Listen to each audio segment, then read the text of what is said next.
Hello dear students, financial management learning series में अभी तक हमने सारे प्रैक्टिकल चैप्टर को रिवाइज किया। तो हमें ज़रूरत है एक ऐसे वीडियो की, एक ऐसे लेक्चर की जिसमें सारे हमारे थ्योरेटिकल पॉइंट कवर हो। तो आज के सेशन में मैंने पूरे फाइनेंशियल मैनेजमेंट में, चाहे वो बीकॉम प्रोग्राम के लिए हो, चाहे वो बीकॉम पास के लिए हो या ऑनर्स के लिए हो, मैंने पूरे चैप्टर की थ्योरी एक ही वीडियो में कंबाइन की हुई है। तो आइए शुरू करते हैं फाइनेंशियल मैनेजमेंट के सारे चैप्टर की इंपॉर्टेंट थ्योरी जो आपके लिए रेलेवेंट है, जो आपके लिए मोस्ट मोस्ट इंपॉर्टेंट है। तो आइए शुरू करते हैं from chapter 1 to the last, financial management most important theory. Let's start. देखो, ये हमारा सिलेबस है बीकॉम ऑनर्स फाइनेंशियल मैनेजमेंट का। ठीक है, ये हमारे पास इंट्रोडक्शन का एक चैप्टर है, कैपिटल बस्टिंग है, कॉस्ट ऑफ कैपिटल है और डिविडेंड पॉलिसी है। अगर हम इन चार चैप्टर की बात करें तो हमारे पास क्या वेटेज है। जो इंट्रोडक्शन है उसमें आपकी जो इंपॉर्टेंट थ्योरी बनती है, देखो यहीं पे एक तो हमारे पास थ्योरी आती है profit maximisation versus wealth maximisation. ठीक है, एक डायरेक्ट थ्योरी क्वेश्चन आता है और 100% आता है एग्जाम में कि what is difference between the profit maximisation and wealth maximisation. तो थोड़ा सा हिंट दे रहा हूँ, फिर आगे हम पढ़ेंगे। प्रॉफिट मैक्सिमाइजेशन का मतलब होता है कि आपका जो कंसर्न है सिर्फ रेवेन्यू पे, you just want to earn the profit, but आप ना वेल्थ क्रिएट नहीं कर पा रहे हो, मतलब आप कैपिटल को बिल्डअप नहीं कर पा रहे हो। जबकि बिजनेस का ये टारगेट नहीं होना चाहिए। अगर हम बिजनेस करते हैं और हम कैपिटल नहीं बना पा रहे हैं तो हमारे बिजनेस में इसका मतलब ग्रोथ नहीं है। ठीक है, मतलब अगर आप सिर्फ प्रॉफिट अर्न कर रहे हैं इसका मतलब सिर्फ आप सर्वाइवल पे हैं। You should be a goal oriented, you should be a future oriented, you should be a wealth creative company, right. That is the difference. उसके बाद एक टाइम वैल्यू ऑफ मनी का हम जब चैप्टर पढ़ेंगे उसमें से कुछ थ्योरी पढ़ेंगे जो हमने प्रैक्टिकल में देखा भी था। What is present value, what is future value, what is present value annuity and what is future value of annuity, right. Capital budgeting जब हम पढ़ते हैं तो या हमारे पास बहुत सारे मेथड्स है, उसी मेथड में आपको थोड़ा बहुत सबके बारे में पता होना चाहिए कि एनपीवी क्या होता है, एनपीवी कैसे निकलता है, आईआरआर क्या होता है, एआरआर क्या होता है, प्रॉफिटेबिलिटी इंडेक्स क्या होता है, पे बैक पीरियड क्या होता है। तो these are the theoretical point. ठीक है, अब जो हमने प्रैक्टिकल में इसको कैलकुलेट करना सीखा है आपको थ्योरी में भी वही लिखना है। जैसे अगर क्वेश्चन पूछता है आपसे व्हाट इज एनपीवी, तो आप क्या लिखोगे, net present value is the total of what, net present value is the net total of total present value of cash inflows deducted by the present value of outflow.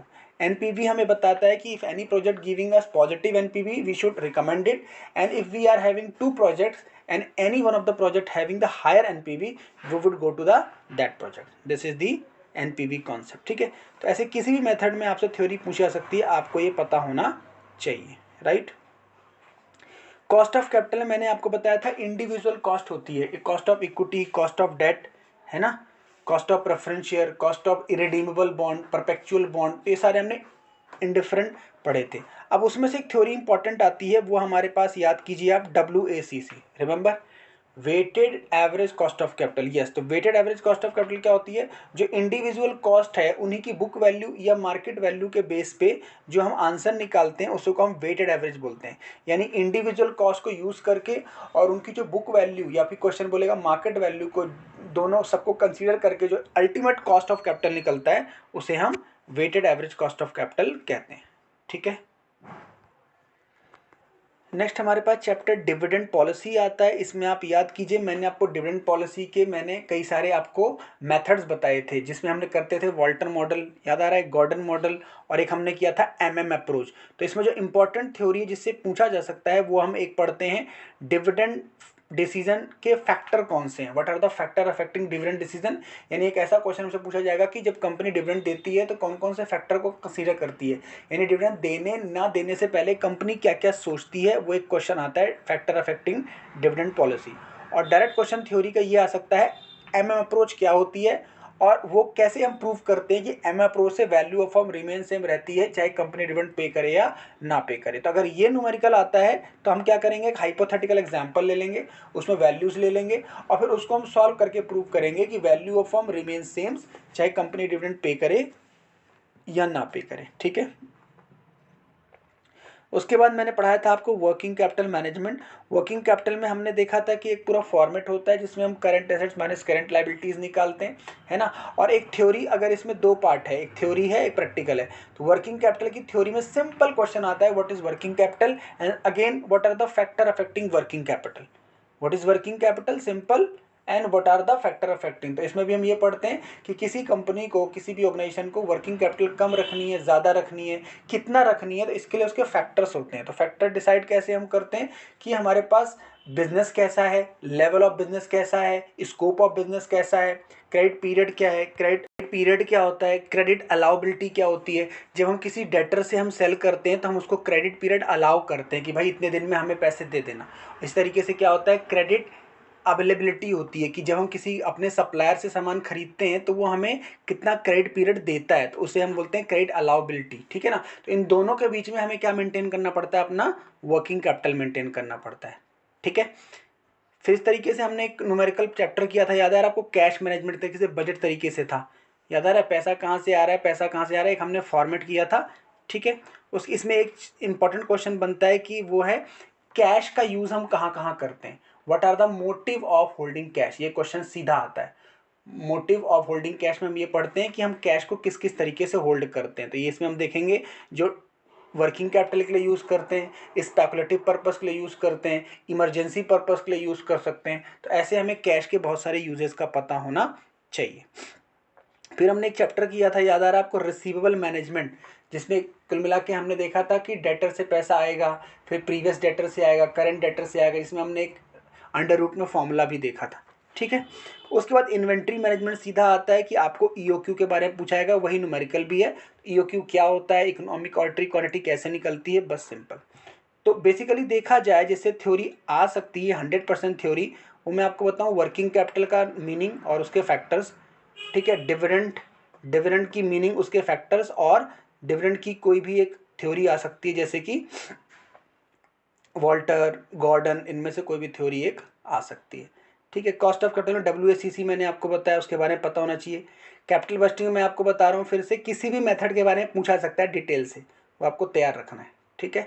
और time value of money मैंने बताया, present value, future value, annuity value, और फिर wealth maximization versus profit maximisation.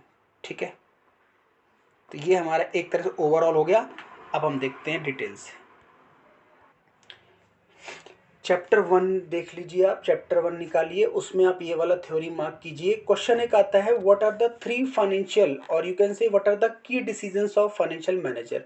तो कौन से 3 decision हमको लेने पड़ते हैं as a company's financial manager.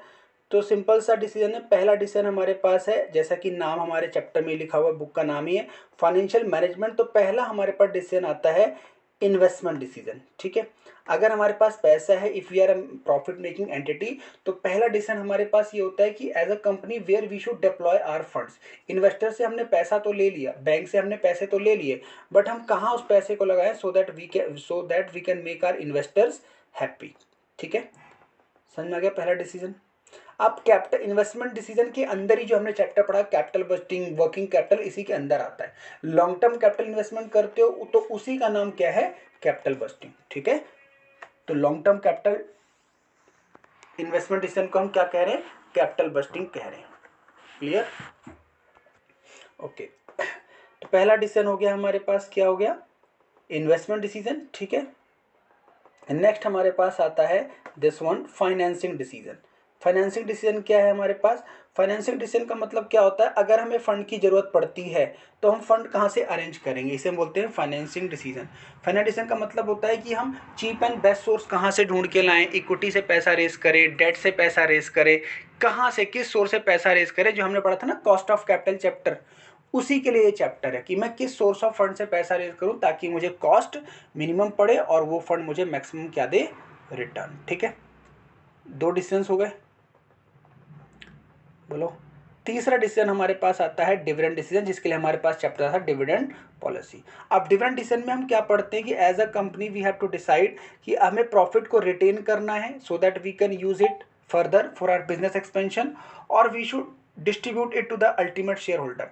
अगर हम डिविडेंड शेयर होल्डर को डिस्ट्रीब्यूट करते हैं तो इससे हम उनके पैटर्न को कंटिन्यू कर सकते हैं, उनके हम हैबिचुअल को कंटेन कर सकते हैं कि वो हमारे ऊपर इन्वेस्ट करेंगे। और अगर हम डिविडेंड नहीं देते तो हमें कन्विंस करना पड़ेगा शेयर होल्डर को कि हमारा डिविडेंड ना देना कंपनी के लिए ही बेनिफिट है, कंपनी के फ्यूचर के लिए ही बेनिफिट है, क्योंकि उस पैसे को हम क्या करेंगे, आगे चल के कहीं डिप्लॉय करेंगे और अच्छा रिटर्न अर्न करेंगे। तो ये हमारे पास एक डिसीजन होता है।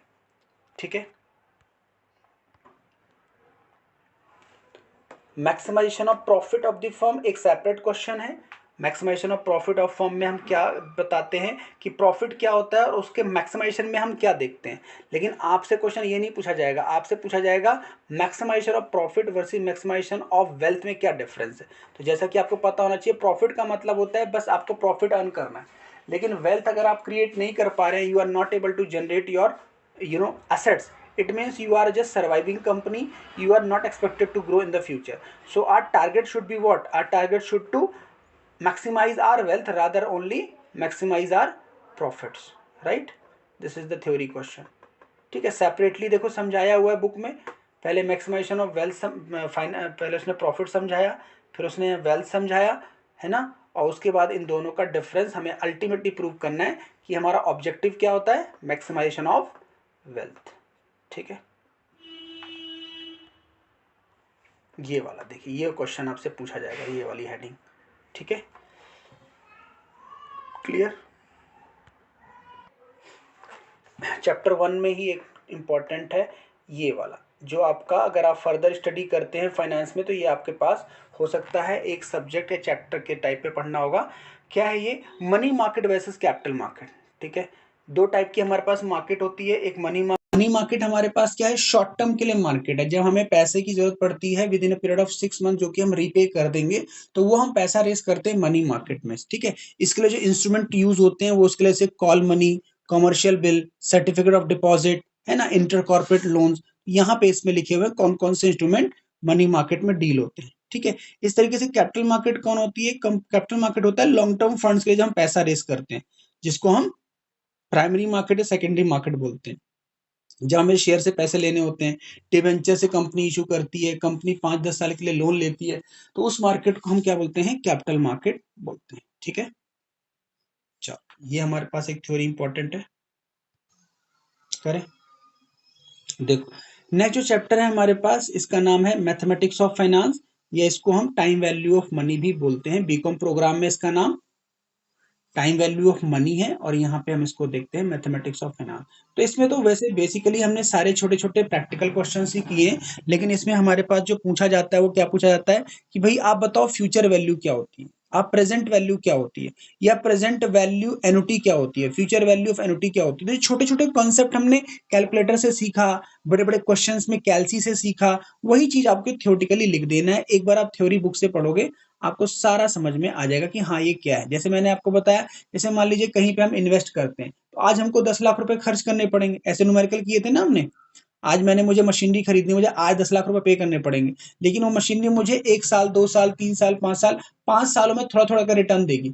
तो एनपीवी कहता था हमें कि 5 सालों में जो रिटर्न देगी उसको टोटल मत पकड़ो, उसको आप प्रेजेंट वैल्यू पे पहले पूल करो। मतलब 1 साल बाद जो मिलेगा उसको आज पे लाओ, 2 साल बाद जो मिलेगा आज पे लाओ, उन सबको प्रेजेंट वैल्यू पे लाओ, और फिर प्रेजेंट वैल्यू के इनफ्लो को आउटफ्लो से माइनस करो। अगर वो पॉजिटिव आता है या अच्छा आता है तभी आप डिसीजन लो।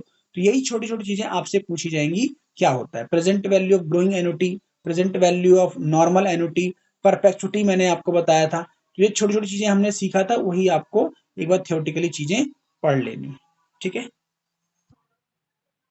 Capital budgeting, right. यहाँ से हमारे पास कैपिटल बस्टिंग की थ्योरी शुरू होती है। कैपिटल बस्टिंग में हमारे पास दो चैप्टर होंगे, एक इंट्रोडक्शन का और एक जो हमने न्यूमेरिकल पढ़ा था वो। ठीक है, तो एक याद आ रहा होगा आपको, मैंने न्यूमेरिकल चैप्टर कराया था जिसमें हमने 3 फेज में निकाला था हमने एनपीवी, याद आएगा आपको? इनिशियल, सब्सिक्वेंट, टर्मिनल, याद आया? 3 फेजेस में हमने निकाला था। अगर आपको याद आ रहा हो तो टर्मिनल सॉरी सब्सिक्वेंट में मैंने बताया था इंक्रीमेंटल भी बोलते हैं हम लोग, है ना। जैसे दोनों के बीच का डिफरेंस का इंक्रीमेंटल क्या होगा, या मैंने कहा था दोनों की जो सेविंग्स होती है इंक्रीमेंटल, वही हमारा इनफ्लो हो जाता है। तो यही आपसे थ्योरी में शायद पूछा जा सकता है कि भाई आप ये बताओ इनिशियल कैश फ्लो क्या होता है, सब्सिक्वेंट कैश फ्लोज क्या होता है, टर्मिनल क्या होता है। तो यही चीजें आपको ध्यान रखनी है। इनिशियल कैश फ्लो का मतलब आज की डेट में मेरे पास पैसे आ सकते हैं। कब पैसे आ सकते हैं? या तो मैं पुराने एसेट को सेल आउट करूंगा, याद आ रहा है न्यूमेरिकल आपको? जब हम नए एसेट को लाते हैं तो पुराने एसेट को क्या करते हैं, रिप्लेस को रिसेल कर देते हैं, तो वो हमारा इनफ्लो हो जाता है। ठीक है, और अगर सब्सिक्वेंट कैश फ्लोज की बात करें तो जो नई मशीनरी है मुझे पैसे देगी 1 साल, 2 साल, 3 साल बाद, है ना। तो उसको हम सब्सिक्वेंटल कैश इनफ्लो बोलते हैं और उसको हम प्रेजेंट वैल्यू को पूल करते हैं। और एक टर्मिनल होता है कि at the end of the life जो आप नया एसेट खरीदने जा रहे हो वो 5 साल बाद आपको क्या देगा, नेट इनफ्लो क्या देगा, तो टर्मिनल वैल्यू बोलते हैं। तीनों को जब हम कैलकुलेट करते हैं तो उसे हम क्या बोलते हैं, एनपीवी। वो अगर पॉजिटिव आता है तो हम एसेट्स को एक्सेप्ट करते हैं, अदरवाइज रिजेक्ट करते हैं। ठीक है, ये है आपका कैपिटल बजटिंग प्रैक्टिकल पार्ट। तो जैसा कि मैंने बताया कैपिटल बजटिंग का जो प्रैक्टिकल पार्ट है, तो जो भी हमने न्यूमेरिकल किए थे, एक एक फॉर्मूले से हमने आंसर निकाला था, उसी फॉर्मूले में आपको सबके बारे में पता होना चाहिए। तो पे बैक पीरियड क्या कहता है, कितनी जल्दी मेरा आउटफ्लो रिकवर हो जाएगा, यही मेरा पे बैक पीरियड है। तो earlier will be the recovery, better will be the project. ठीक है, अकाउंटिंग रेट ऑफ रिटर्न एक रिटर्न का रेट आ जाता है कि जितना मिनिमम वो प्रोजेक्ट मुझे अर्न करके देगा। डिस्काउंटिंग प्रोसीजर के अंदर हम फिर पढ़ते हैं नेट प्रेजेंट वैल्यू, जिसमें हम प्रेजेंट वैल्यू का यूज करते हैं। प्रॉफिटेबिलिटी इंडेक्स में हमने बताया था एक तरीके से रैंक आती है, present value of inflow divide by outflow. ठीक है, इंटरनल रेट ऑफ रिटर्न ये बहुत ही इंपॉर्टेंट है। हमने क्या देखा था कि दो रेट के बीच में एक ऐसा रेट हम निकालते हैं जिससे हमें इनडिफरेंस पॉइंट करके आता है कि मतलब इतना अगर हम अर्न करते हैं तो हमारा पॉइंट क्या होगा, इनडिफरेंस हो जाएगा, वी विल बी ना इनडिफरेंट पॉइंट।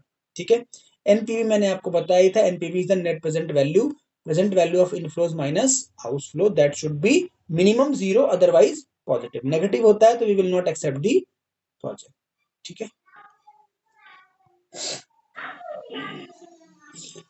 फिर हमारे पास चैप्टर आता है, देखिए cost of capital. Cost of capital में मैंने आपको बताया था इंडिविजुअल कॉस्ट ऑफ कैपिटल, और एक निकलता है weighted average cost of capital.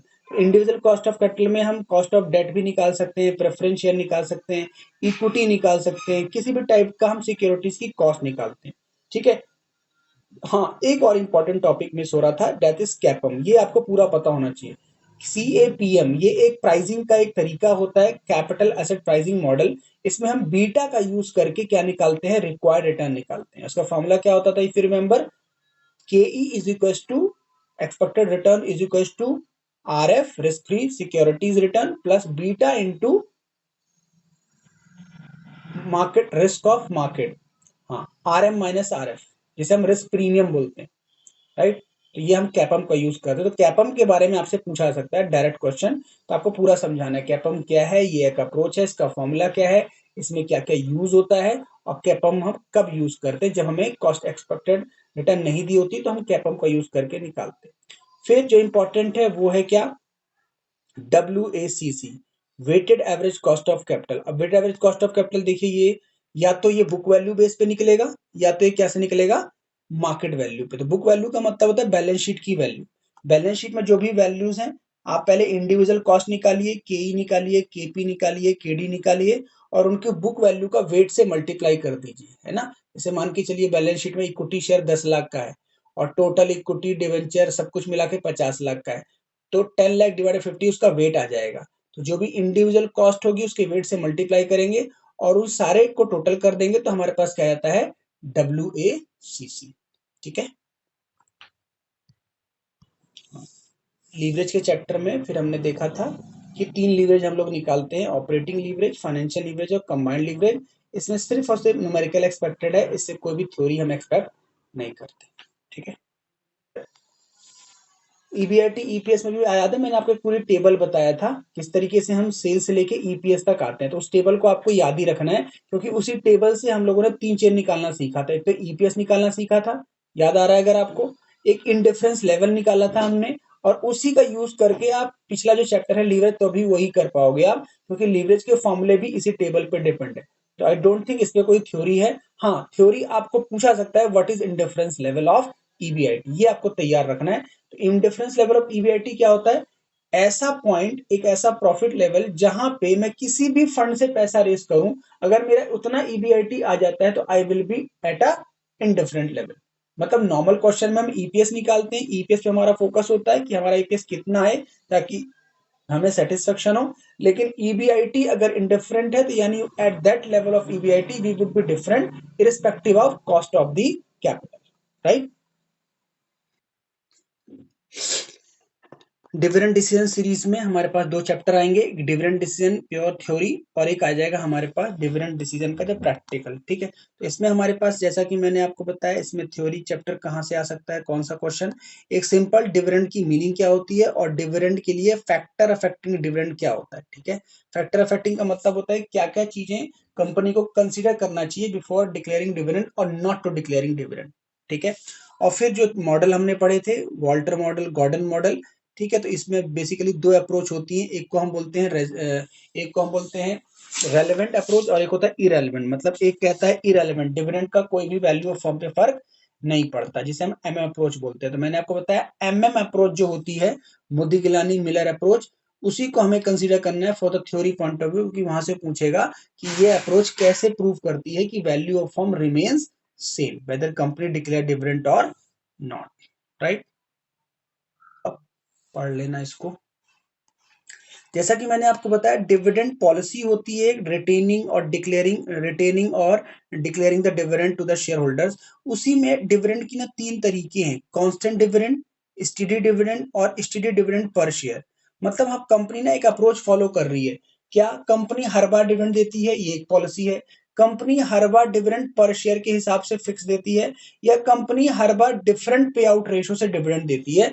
ठीक है, तो ये डिविडेंड देने की ना एक टेक्निक होती है। जैसे रिलायंस कंपनी है, जो इंडिया की बहुत सारी कंपनीज हैं, वो कंपनी क्या करती है, स्टेडी डिविडेंड फॉलो करती है। मतलब हमें हर बार डिविडेंड देना ही देना है, क्योंकि ताकि उनको लगता है कि हमारे ऊपर डिविडेंड तभी, हमारे ऊपर शेयर होल्डर तभी मेहरबान है क्योंकि उनको हम डिविडेंड देते हैं।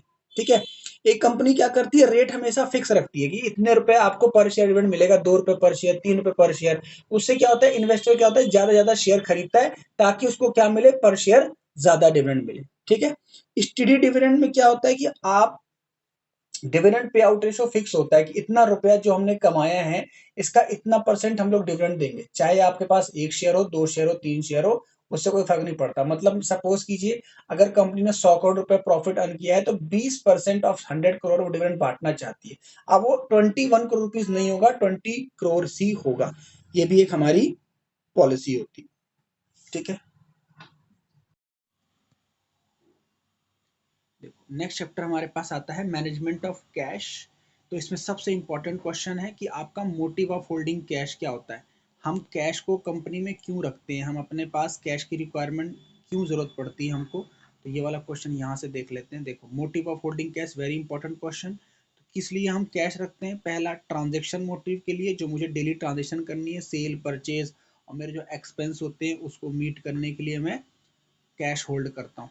ठीक है, प्रिकॉशनरी मोटिव क्या होता है, प्रिकॉशनरी का मतलब होता है कि कोई, मान लीजिए कोई प्रिकॉशन लेनी पड़ जाए, जैसे मान लीजिए सडनली कोई एक्सीडेंट हो जाए या कुछ ऐसी चीज हो जाए, या कोई स्ट्राइक हो जाए हमारे ऑफिस में, या लॉकआउट हो जाए, तो इन सब चीजों को बचने के लिए हम लोगों को क्या करना पड़ता है, प्रिकॉशनरी मोटिव को मीट करने के लिए कैश को होल्ड करना पड़ता है। एक होता है स्पेकुलेटिव, स्पेकुलेटिव का मतलब होता है सट्टा बाजारी के लिए। कभी भी कोई चीज मान लीजिए सस्ती मिल जाए, या कभी भी कैश की रिक्वायरमेंट पड़ जाए, हमें कोई बहुत ही नेग्लिजिबल अमाउंट पे मिल रहा है कोई सामान या कुछ, तो हमें कैश की जरूरत पड़ती है। ठीक है, जैसे कि आप मार्केट में जाते हो, शॉपिंग करने जाते हो, तो हमेशा हम शॉपिंग के मूड में नहीं जाते, लेकिन कभी कभी हम जब जाते हैं तो हमारे पास कैश होना चाहिए, क्योंकि कभी भी किसी भी सीजन में हमें कोई गुड्स रीजनेबल रेट पे या चीप रेट पे मिल सकती है। ठीक है, इस तरीके से ऑर्गेनाइजेशन भी motive of holding cash maintain करता है। 3 मोटिव हो गए हमारे पास, ट्रांजेक्शंस, दूसरा बताओ प्रिकॉशनरी, एंड थर्ड स्पेकुलेटिव। ठीक है, हाँ एक ही रहा कंपनसेशन मोटिव, राइट।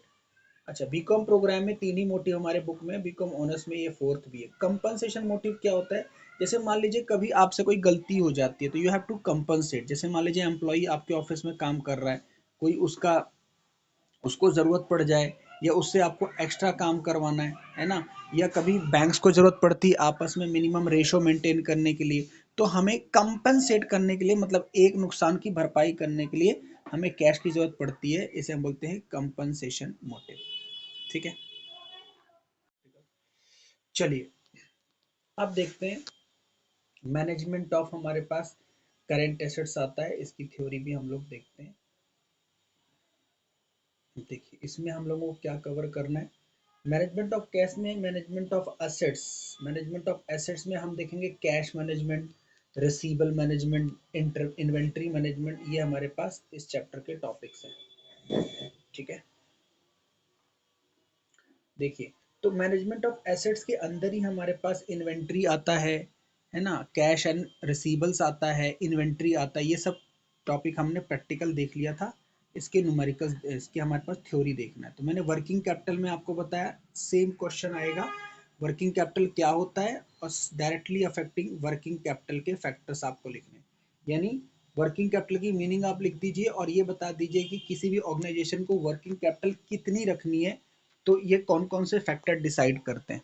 ठीक है, जैसे मान के चलिए, नेचर ऑफ बिजनेस डिसाइड करता है, स्केल ऑफ बिजनेस डिसाइड करता है, मैंने आपको बताया था क्रेडिट पॉलिसी, क्रेडिट पीरियड आपको कितना मिलता है, ये सब इसमें डिसाइडिंग फैक्टर्स हैं।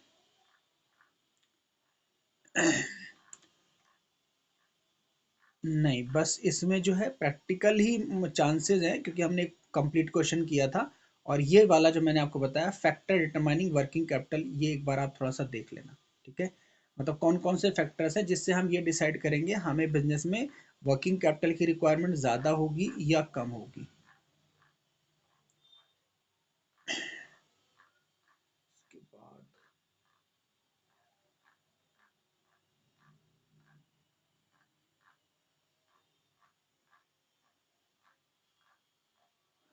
उसके बाद इसमें तो यही क्वेश्चन बचता है। उसके बाद हमारा नेक्स्ट चैप्टर आ जाता है और वो है हमारे पास ये तो पूरा प्रैक्टिकल है। ठीक है, ये पूरा प्रैक्टिकल था बस। अब रिसीवल मैनेजमेंट में हमारे पास क्वेश्चन जो इंपॉर्टेंट है, रिसीवल मैनेजमेंट का क्रेडिट इवैल्यूएशन, ये क्या होता है? जो भी हमारे रिसीवर्स होते हैं, जो डेटर्स होते हैं, वो हमें एक टाइम पीरियड देते हैं, हम उनको एक टाइम पीरियड देते हैं एक्चुअली, कि भैया आप इतने दिनों बाद हमें पैसे दे देना। और जो हमारे पेबल्स होते हैं, जिनको हमें पैसे देने होते हैं, वो हमें टाइम पीरियड अलाउ करते हैं कि कितने दिन मैक्सिमम वो हमें अपना अमाउंट क्रेडिट कर सकते हैं ना, डिले कर सकते हैं। तो इसी को हम रिसीवल मैनेजमेंट और पेबल मैनेजमेंट बोलते हैं। तो क्रेडिट इवैल्यूएशन की जरूरत कब पड़ती है? कि जब कोई कस्टमर हमारे को, हमें उसे टाइम देना है कि कितने दिनों बाद हम उसको पैसे लें, तो उसका हम इवैल्यूएशन करते हैं, उसकी प्रॉफिटेबिलिटी चेक करते हैं, उसका वर्किंग साइकिल चेक करते हैं। तो यही हमारा क्रेडिट इवैल्यूएशन है। ठीक है, देखो, the receivables are generally considered relatively low risk asset. The basic risk is due to possibility that the firm will not be able to collect all that is due by the customer. Under normal circumstances, the total bad debt losses a firm will experience can be forecast with reasonable accuracy, especially if the firm sells a large number of customers and does not change its credit policy. These normal losses can be considered purely cost of excluding credit. मतलब कभी कभी ऐसा होता है कि आपने अगर credit evaluation नहीं किया और अपने कस्टमर को सीधा कोई क्रेडिट पॉलिसी अलाउ कर दी, उसको टाइम अलाउ कर दिया, तो हो सकता है आपके जो बैड डेट्स के चांसेस हैं वो ज़्यादा हो सकते हैं। तो for to meet this expense in future, we must evaluate our debtors. That is called credit evaluation. ठीक है, अच्छा, अब हमें कैसे पता चलेगा हमारा डेटर कितना स्ट्रांग है, हम उसको कितना अलाउ करें? तो इसलिए मार्केट में कुछ सर्वे होते हैं, मार्केट में कुछ हमारे पास डेटा होते हैं जिससे हम चेक कर सकते हैं। बैंक की रेफरेंस से पता चल सकता है। क्रेडिट एजेंसीज मार्केट में होती हैं जो हमेशा कंपनीज की रेटिंग करती हैं। तो आपको कोशिश करना चाहिए कि जिसकी रेटिंग अच्छी है आप उसको ज़्यादा टाइम दे सकते हो। लेकिन किसकी क्रेडिट नहीं है, जैसे आपने सुना होगा लोग लोन लेते हैं डिफॉल्ट कर देते हैं, तो उनकी रेटिंग एक तरीके से होता है ना, कम हो जाती है। ठीक है, इस तरीके से पब्लिश इन्फॉर्मेशन, उसके बारे में कोई नेगेटिव न्यूज़, पॉजिटिव न्यूज़, ये हमें देखना पड़ता है। कोई मार्केट में उसके ऑलरेडी रूमर्स तो नहीं है। और क्रेडिट स्कोरिंग का मतलब क्या है? उसको क्रेडिट, उसके एम्प्लॉय, उसके मैनेजमेंट, गवर्नमेंट उसको क्या क्रेडिट रेटिंग देती है, यानी उसका मार्केट में रिव्यू क्या है।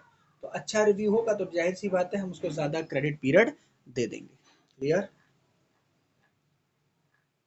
तो यही एक इम्पॉर्टेंट था इस चैप्टर में। नेक्स्ट चैप्टर हमारे पास आता है इन्वेंट्री मैनेजमेंट। इन्वेंट्री मैंने आपको सिर्फ एक क्वेश्चन बताया था और वो है हमारा ईओक्यू। उसी से रिलेटेड अगर आपको थ्योरी आ सकती है तो वो देख लेते हैं। और एक हमारे पास एबीसी एनालिसिस एक थ्योरी यहाँ पे इम्पोर्टेंट है।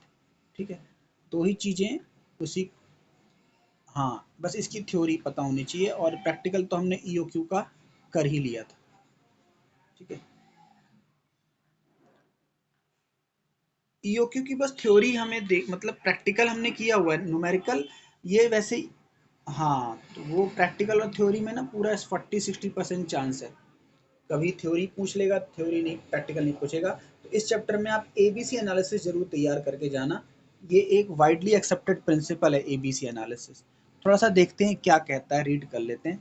एबीसी एनालिसिस क्या कहता है, let's read. ABC analysis is based on the proposition that managerial time and efforts are scarce and limited, and some items of inventory are more important than the others. The ABC analysis classify various inventory items into three sets.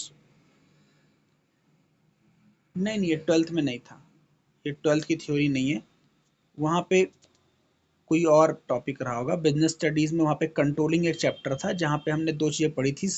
एक तरीके था management by exception, और एक critical point control, है ना। ये अलग चीज़ है ना। तो यहाँ पे क्या कहता है, ABC analysis classify various inventory item into three sets of group. तो वो कहता है थ्योरी कहती है कि आप हर इन्वेंट्री को ना टेक केयर नहीं कर सकते, आप सबके पीछे पढ़ के नहीं देख सकते कौन क्या किस तरीके से है, राइट। तो अब इसमें कहता है आप इन्वेंट्री को ना 3 कैटेगरी में कर दो, ताकि आप उसको क्या कर सको, वॉच कर सको केयरफुली, उसको आप मेजर कर सको। And allocate managerial efforts in proportion of the priority. अब प्रायोरिटी के हिसाब से टाइम और मैनेजरियल टैलेंट को डिवोट कर दो कि फर्स्ट कैटेगरी ज़्यादा इंपॉर्टेंट है, सेकंड कैटेगरी कम इंपॉर्टेंट। जिस तरीके से हम एग्जाम की तैयारी भी करते हैं तो हम इस तरीके से रैंकिंग कर लेते हैं। जैसे मैंने बताया ये वाले चैप्टर ए कैटेगरी के हैं, इनको ज़रूर ध्यान देना। ये बी कैटेगरी के हैं, थोड़ा सा कम, और सी कैटेगरी में टाइम मिले तो पढ़ लेना। इस तरीके से हमने क्या किया, इन्वेंट्री की क्लासिफिकेशन कर दी। The most important item are classified in A, those intermediate importance classified B, and remaining item classified as C. The financial manager should monitor different items belonging to different group in that order of priority. Utmost attention is required in class A item followed by item B and C. अब आप समझ गए होंगे, हमने एक grouping कर दी है कि मुझे अपना टाइम एनर्जी एक सेग्रीगेट करके हमें ग्रुप वाइज देना है, instead of taking care of all inventory and focusing all time to each and every stock, right. ये हमारा एबीसी एनालिसिस क्लियर। ईओक्यू को मैंने आपको बताया था, ये प्रैक्टिकल हमने किया था। फॉर्मूला था under root of 2AO divide by C, इसको हम अंडर रूट कर देते हैं, जिसे हम ईओक्यू निकालते हैं। ईओक्यू होता है इकोनॉमिक ऑर्डर क्वांटिटी, एक बारी में आप कितना ऑर्डर करोगे। अगर आप ऑर्डर करते हो अपने वेंडर से तो कितना मंगाओगे उससे, ये है ईओक्यू। ईओक्यू क्या होता है, the importance of the effective inventory management directly related to size of the inventory. Depend करता है कि आप कितना ऑर्डर करके मंगा लेते हो। ज़्यादा मंगा लोगे तो कैरिंग कॉस्ट, स्टोरेज कॉस्ट लगेगी। कम मंगाओगे तो आपका कस्टमर खाली हाथ चला जाएगा। एक ऑप्टिमम लेवल कैसे निकालते हैं ये हमारा ईओक्यू बताता है। Effective management inventory is essential to objective maximize the shareholder wealth. To control the investment inventory, the financial manager must solve two interrelated problems. क्या? Order quantity problem and order point problem. The inventory management basically focuses on maintaining an optimum level of inventory in order to minimize the cost attached with different inventory levels. Average level of inventory to a great extent depend upon number of unit procured in a one lot and then speed at these unit are used to sold. हमें ना maintain करना है दोनों के बीच में, कितना हम बेच पाते हैं, कितना हम सेल करते हैं, कितना हम बाय करें, इसके बीच में हमें एक ऑर्डर मेंटेन करना है, यही हमें ईओक्यू बोलता है। ठीक है, चलो तो ये हमारा ईओक्यू की थ्योरी भी कंप्लीट हो गई, और इसमें इतना ही इंपॉर्टेंट है, बाकी सारा न्यूमेरिकल पार्ट है। इस तरीके से देखो हमारा ये इन्वेंट्री मैनेजमेंट भी फिनिश, राइट। तो ये ऑलमोस्ट हमने वैल्यूएशन, ये वाला चैप्टर भी खत्म। वैल्यूएशन में हमने वैल्यू ऑफ बॉन्ड्स देखा था, डिवेंचर देखे थे, है ना। वैल्यूएशन सिक्योरिटी हमने एक न्यूमेरिकल पूरा किया था, जिसमें हमने bond valuation, preference share, debenture, इन सब की कैलकुलेशन करी थी। तो ये पूरा ही प्रैक्टिकल है, बट स्टिल एक बार देख लेता हूँ मैं क्या इसमें अगर कोई थ्योरी लगती है, क्योंकि ये पूरा प्रैक्टिकल है, और इसी से रिलेटेड एक वैल्यू ऑफ फर्म हमें भी करना भी है प्रैक्टिकल।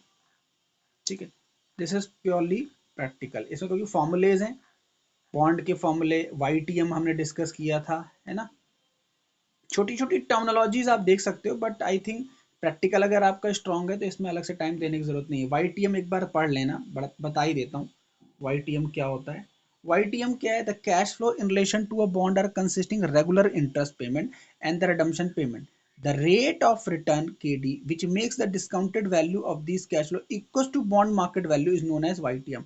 मतलब एक ऐसा रेट जिसमें उसकी मार्केट वैल्यू और उससे होने वाला जो इंटरेस्ट है वो इक्वल हो जाएगा, तो इसे हम YTM बोल रहे हैं। यानी एक तरीके से IRR अगर आपको याद हो, है ना, IRR, तो IRR एक ऐसा रेट होता था जहां पे हम इनडिफरेंस होते हैं, हमारा आउटफ्लो इनफ्लो बराबर हो जाएगा, ठीक है। This is YTM। उसके बाद यहाँ पे भी फॉर्मूला, सारा फॉर्मूला है इसमें, इक्विटी शेयर का फॉर्मूला, डिवेंचर का फॉर्मूला, बॉन्ड का फॉर्मूला, जीरो कूपन बॉन्ड का फॉर्मूला। तो एक काम आपको और करना चाहिए, जितने न्यूमेरिकल्स हैं उस सबके ना 2-3 पेज में फॉर्मूलाज आप बना के लिख लो, क्योंकि एग्जाम में ऐसा ना हो कि हमें फॉर्मूला ही भूल जाए, क्योंकि पूरी FM फॉर्मूला बेस्ड है ना। इस तरीके से done. This is how we have done the complete theory of financial management. पूरा हमने थ्योरी कवर कर लिया, इसके अलावा कुछ भी नहीं बचता है, ठीक है, राइट।